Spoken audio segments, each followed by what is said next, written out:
Welcome to Wealth Wisdom, the place you obtain insight and build wealth. If you are interested in this topic, please consider subscribe. The book we are going to share today is The 7 Habits of Highly Effective by Stephen R.Covey. In order to succeed, we must cultivate habits aligned with good principles. Imagine you're visiting a foreign city for the first time. The streets are unfamiliar, and the signs are in a language you don't understand. How will you find your way around? And how will you reach your destination? If you ask a stranger on the street, you may receive a few tips like turn right or take this bus. And sure, these may help in the short term. But eventually, you'll end up lost again. A more effective strategy would be to find a map, right? With an accurate picture of the world around you, you can find your own way, again and again. Well, navigating life is similar. While certain small actions can be useful, it's far more valuable to grasp a few fixed and guiding principles and make a habit of following them. When author Stephen Covey looked back at 200 years of self-help advice, he observed an interesting pattern. He found that most advice that is given followed one of two paradigms. The first is the personality ethic. This paradigm argues that success comes from learning a series of tricks and techniques. It says that if you talk the right way or complete the right tasks, you'll achieve your goals.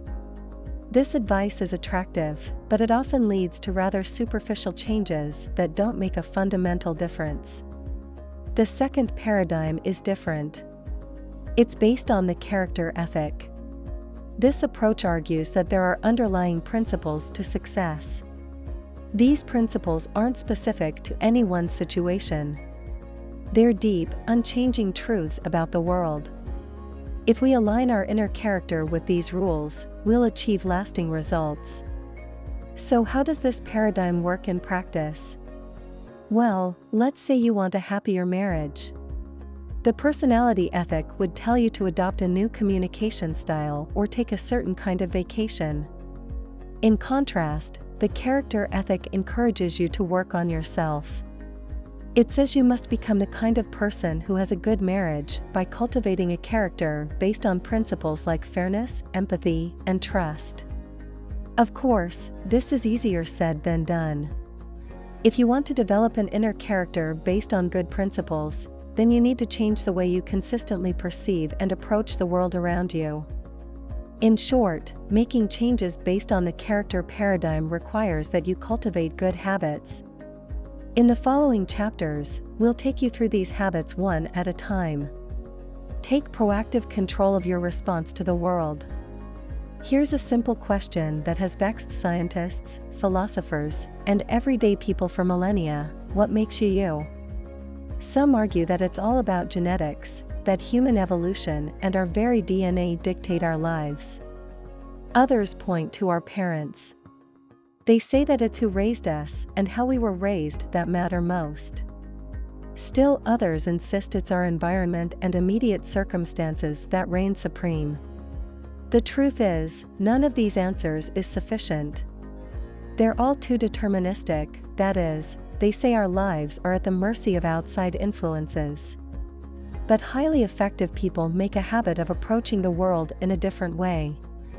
They realize that while we can't control everything, we can control ourselves, which brings us to our first habit. One of the crucial differences between humans and other animals is our capacity for self-awareness. Animals are largely beholden to external stimuli. When they encounter something in the world, they generally react in a pre-programmed way. In contrast, humans can pause, reflect, and decide how to respond. When you're proactive, you have the freedom to choose how to engage with the world around you and the opportunity to determine your own destiny. For instance, you can let unexpected rain ruin your picnic plans. Or you can proactively focus on the positives. Rather than brood about the weather, you can direct your energy toward enjoying time with your friends, despite the storm. This works even under the most dire circumstances. Consider the famed psychiatrist Viktor Frankl. He spent World War II locked in a concentration camp. While his tormentors determined all his external conditions, he realized he was still in command of his responses. Rather than lose hope, he spent each day imagining a better future in which he would be able to teach students how he survived the horror. This proactive response gave him the strength to pull through and fueled his later career as an educator. With practice, you, too, can foster the power to actively shape your response to any given hardship. When you encounter an obstacle at work or in your personal life, take extra care to consider your course of action. Don't immediately succumb to your initial instincts. Instead, step back, consider the root causes of the problem, and then focus your energy on what you can actually influence positively. Begin every task with a desired outcome. Let's begin with a slightly morbid mental exercise. Imagine that it's 3 years in the future, and, sadly enough, you've passed away. Yes, it's a tragedy. But now, all your friends, family, and colleagues have gathered for your funeral. Each person takes turns stepping to the podium and delivering a eulogy. What do you want them to say about you? Sure, this is tough to think about, but it's also instructive. Suddenly, the unimportant details of daily life melt away, and all your real priorities come into focus. Now you're thinking about your relationships, your accomplishments, and what world you want to leave behind. As this somber experiment shows, considering your ultimate outcome is an essential aspect of organizing your life. That's why highly effective people make a habit of thinking things through, which brings us to our second habit: begin every task with a desired outcome. Whenever you perform an action, whether big or small, you're actually doing it twice. You see, before you physically carry out a process, you must first imagine it by conjuring up a plan. These plans can be quick and casual, like a mental to-do list of your chores, or dense and detailed, like a well-structured business plan. Either way, it's important to think about the future, as it helps you navigate the present. Think about building your dream house. Before framing the house or putting up the roof, it's wise to draft a blueprint. After all, without a clear picture of what you're building, the construction process will be a chaotic disaster. You'll make costly mistakes, waste valuable materials, and likely be unhappy with the result. It's fairly easy to apply this principle to short-term projects. For instance, in the professional sphere, it's always smart to flesh out your weekly schedule ahead of time and have clear goals that you'd like to achieve by the end of each quarter. However, the real benefits of this habit come when planning for the long term. To do this, imagine your desired life by crafting a personal mission statement. Do some serious introspection and write out what you truly hope to achieve, what values you want to uphold, and what you see as real success. Use this document to measure your progress and as a guide to help you make decisions. When you know your desired destination clearly, it's much easier to stay on the right path. Put first things first. It's 9 o'clock on Monday morning, and you're at the office. The phone's ringing, the printer's jammed, you have a report to write, and a project plan to draft. And wait, your boss is knocking at your door, wanting to speak to you. What do you tackle first? Even when you know what your goals are, it's hard to know which steps to take when. Here to help is the third habit: put first things first. Or put differently, which is to prioritize tasks according to their urgency and importance. Let's talk about how. There are many approaches to time management. Some favor making lists, others say you should schedule your tasks in advance. But the real secret to working effectively is organizing your efforts by priority, and for this, you can use a time management matrix. A time management matrix is a grid where you list all your tasks according to two dimensions: urgency and importance. To make one, get a piece of paper and draw a 2x2 grid with 4 boxes. The top left box is quadrant I, tasks that are urgent and important, like a sudden crisis that can't be ignored.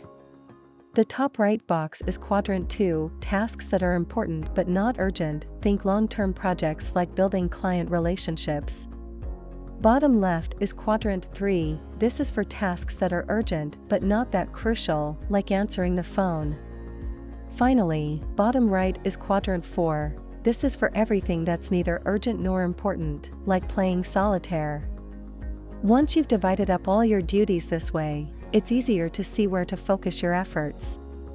While the items in quadrant I are important, it's really the jobs in quadrant 2 that deserve special attention. These are often the most overlooked because they don't feel as pressing. However, they're still important and often come with the biggest efficiency payoffs. If you address them early on, you'll help prevent new items from appearing in quadrant I. Of course, no one can do everything alone. Sometimes putting first things first requires you to delegate items that don't need your personal touch. Just be sure not to micromanage. Don't assign tasks, instead, ask for specific results. After all, when it comes to efficiency, the outcome is what matters most. Always look for the win-win scenario. You're at a championship football game. It's the final competition of the season. There can only be one winner and one loser. One team takes home the trophy, the other goes home empty-handed, no matter how well they played.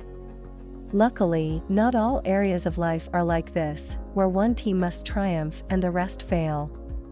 In fact, if you use collaborative thinking, most situations can be mutually beneficial. That's why effective people make use of a fourth habit: ensure everyone has a positive outcome. Throughout life, we structure our relationships using certain paradigms that shape how we interact. For many people, the dominant paradigm is a win-lose worldview. This means they see every exchange, whether personal, business, or other, as a competition in which getting what you want means the other parties can't get what they want. While this paradigm is useful in some contexts, it's disastrous in others. It makes everything a competition, turning potential partners into adversaries. This breeds distrust and disharmony and, eventually, makes both parties losers. For example, imagine a sales team in which only the top-performing person gets a bonus. The rest get nothing. This is a win-lose arrangement that incentivizes each player to care only about himself. People who feel like this may hide leads, or worse, sabotage each other. The result? Fewer overall sales. There is an alternative to this, and it's the win-win paradigm. This worldview ditches competition in favor of collaboration. It seeks outcomes that benefit everyone involved.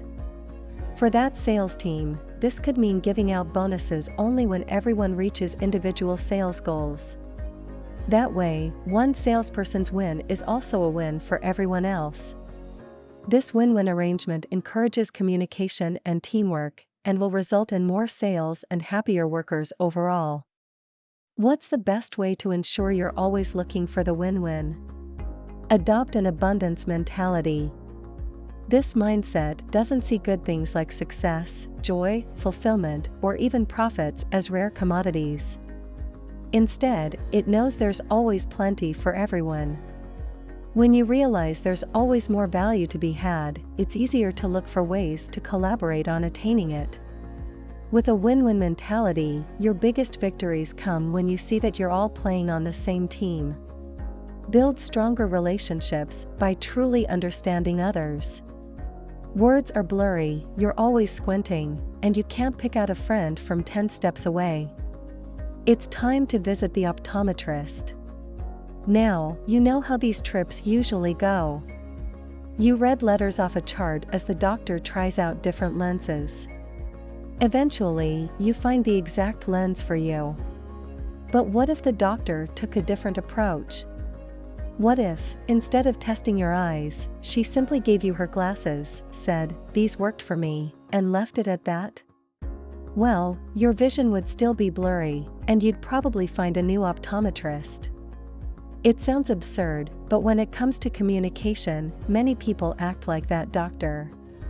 They offer solutions before actually understanding the problem. Highly effective people take a different approach. With a fifth habit, they listen before they talk. Good communication is at the heart of any meaningful relationship. Unfortunately, most people only hone their speaking skills, that is, they seek to be understood. However, that's just half the picture. To really cultivate personal connections, you must also understand. And to truly understand someone, you must learn to listen. Of course, listening means more than simply hearing. It means actually grasping another person's thoughts and feelings on a meaningful level. The best way to do this is by practicing empathetic listening. This form of listening requires you to tune into someone's frame of reference both intellectually and emotionally. It means hearing that person's words, but also uncovering the deeper sentiments behind them. One way to do this is to hold off on offering advice until you clearly comprehend what someone is trying to communicate. So instead of replying to an anecdote with a story of your own, try identifying the feeling the other person is trying to articulate. This is called reflecting, and can be as simple as saying, "That sounds frustrating," or "You feel this is important." This keeps the conversation centered on the person you want to understand. Still, this isn't a shortcut or trick. For empathetic listening to work, you must have a sincere interest in other people. It takes time, effort, and practice to do correctly. But if you try it, people will notice and appreciate your attention. In fact, they'll often reciprocate with empathy and respect of their own. Over time, your relationships will become more open, satisfying, and meaningful. Create powerful synergy by fostering the open exchange of ideas. Let's take a walk through the rainforest. It's teeming with life and beauty. What makes this place so vibrant and lush? Is it the birds in the trees? The ants on the ground? Maybe it's the sunlight streaming through the canopy overhead? No, we can't give credit to just one element. Really, these things are all interconnected. It's life's complex web of interactions that allows such ecosystems to emerge and thrive. In nature and human relations, the whole is often greater than the sum of its parts. We call this phenomenon synergy, and highly effective people are always open to unlocking its potential and implementing this sixth habit, creating powerful synergies by fostering the open exchange of ideas. Synergy can be hard to define, but, put most simply, it is the creative force that emerges when different people are brought together in harmony. You see, every person is different, and each individual comes with a set of strengths and weaknesses. So when groups work together, they can actually reinforce each other's positive attributes while mitigating their negative ones. In the end, a better whole is born. This can occur in almost any context. For instance, imagine a classroom in which students are empowered to interact and exchange ideas freely. What will happen? Well, some students will ask provocative questions, others will give informative answers, and still others will elevate the discussion with intimate personal insights. In the end, you may stray from the lesson plan, but everyone will learn more.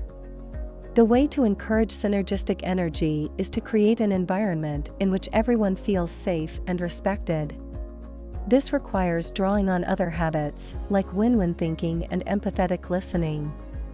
When these habits are put into practice, people will be more likely to share ideas, build on each other's contributions, and value the different skills brought by others.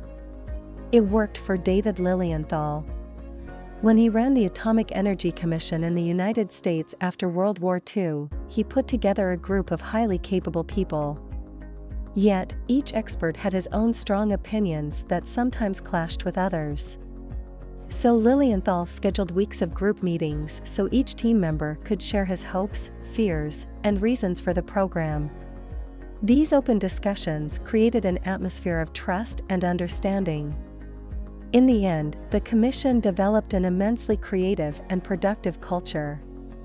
Like a rich ecology of interconnected species, the most productive groups are ones where the members connect and nourish each other, where you let synergy bloom. Make the time to take care of yourself. Picture yourself as an industrious lumberjack.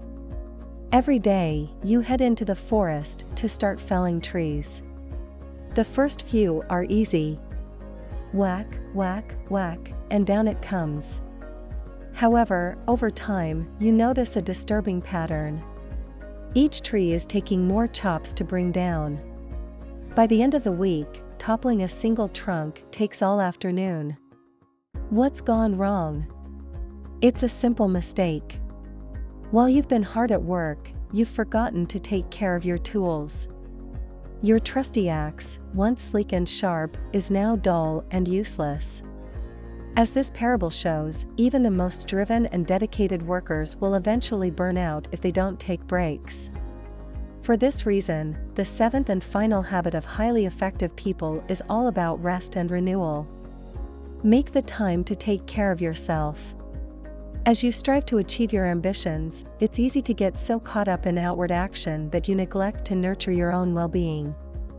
Of course, this is a dangerous oversight, because without a well-maintained body, mind, and spirit, all your other effective habits will start to suffer.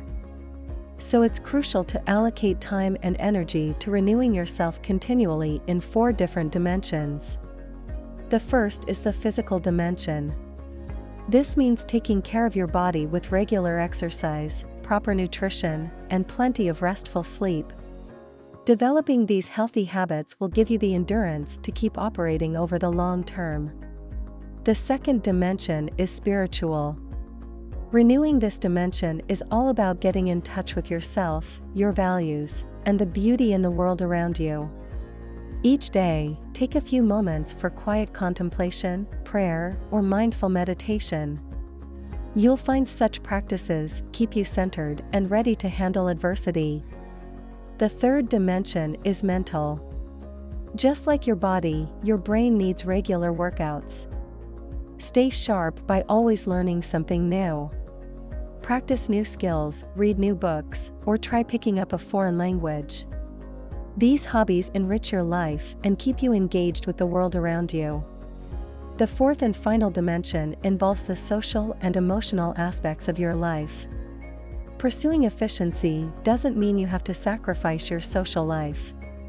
Just the opposite, in fact, it's crucial to nourish both your personal and professional relationships. Check in regularly with loved ones, chat with colleagues, and play with your children. If you make a commitment to renew each of these dimensions, you'll continually reap the rewards. With this habit firmly in place, you'll always be ready to act as an effective person. That's the end of today's sharing. If you like our content, please give us a thumb up and share it with your friends. See you next time.